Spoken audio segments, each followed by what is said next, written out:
উত্তৰ লখিমপুৰৰ ঐতিহ্যমণ্ডিত এইখন হৈছে বচা গাঁও। তাতেই আমি প্ৰজ্ঞান প্ৰতিম বৰুৱা আৰু মই গৈছিলোঁ 12 দিনীয়া এটি কৰ্মশালাৰ বাবে।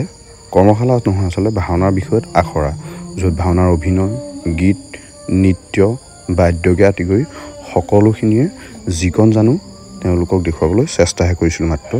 ইয়াত আমাৰ ভুল ক্ৰুটি অনেকখিনি হৈ যাব পাৰে, তাৰ বাবে আমি ক্ষমা মাগিছোঁ।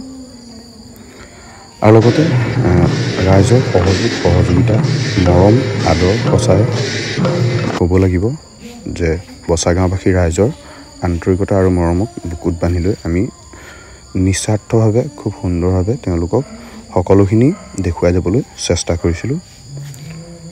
দেখিছে, তাত মানে ষ্টুডেণ্টৰ সংখ্যাও যথেষ্ট বেছি আছিলে, প্ৰায় 300ৰ পৰা 400মান ষ্টুডেণ্টেই আছিলে। বাকী এনেকৈ দিনত হ'লে ফুলৰ আখৰা কৰি পেলাই আকৌ ৰাতিলৈ ভাওনা আখৰাও কৰা হৈছিল খুব সুন্দৰভাৱে।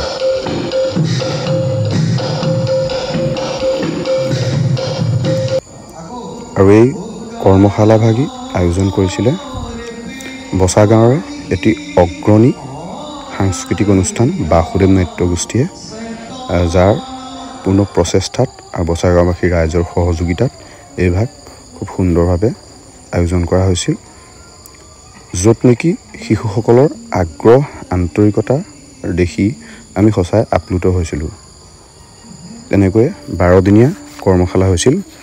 আৰু মই অৱশ্যে ভিডিঅ' দিব পৰা নাছিলোঁ, ভিডিঅ' দিম আৰু মাত্ৰ এটা ভিডিঅ'ৰ পিছত বা দুটা ভিডিঅ'ৰ পিছতে বচা গাঁৱৰ এপিছডটো সামৰণি মাৰিম। মোৰ অকণমান বিশেষ নিজা অসুবিধাৰ বাবে ভিডিঅ' দিব পৰা নাছিলোঁ, তাৰ বাবে মোৰ ভিউৱাৰ্ছসকলৰ ওচৰত বা দৰ্শকসকলৰ ওচৰত ক্ষমা প্ৰাৰ্থনা বিচাৰিছোঁ।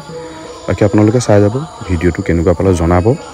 আমি বচা গাঁওবাসীৰ বিষয়ে নকওঁ, ঐতিহ্যমণ্ডিত মানে মানসকলে অসম আক্ৰমণ কৰিবৰ সময়তে কৰাৰ পাছতে স্থাপিত হোৱা এইভাগি বচা গাঁও। আৰু শেষৰ দিনা কাৰ্যসূচী দিনত হৈছিল সংলাপ প্ৰক্ষেপণ প্ৰতিযোগিতা আৰু ৰাতিলৈ আছিল ভাওনাৰ ভিডিঅ' অৱশ্যে তেনেকৈ হোৱা নাছিলোঁ, দিম পিছলৈ।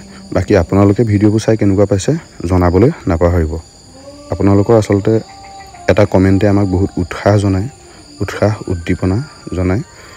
গতিকে আপোনালোকৰ বহুমূলীয়া মন্তব্য দি আমাক যেন উপকৃত কৰে, তাৰ বাবে আপোনালোকৰ চৰণত সেৱা ধৰিছোঁ।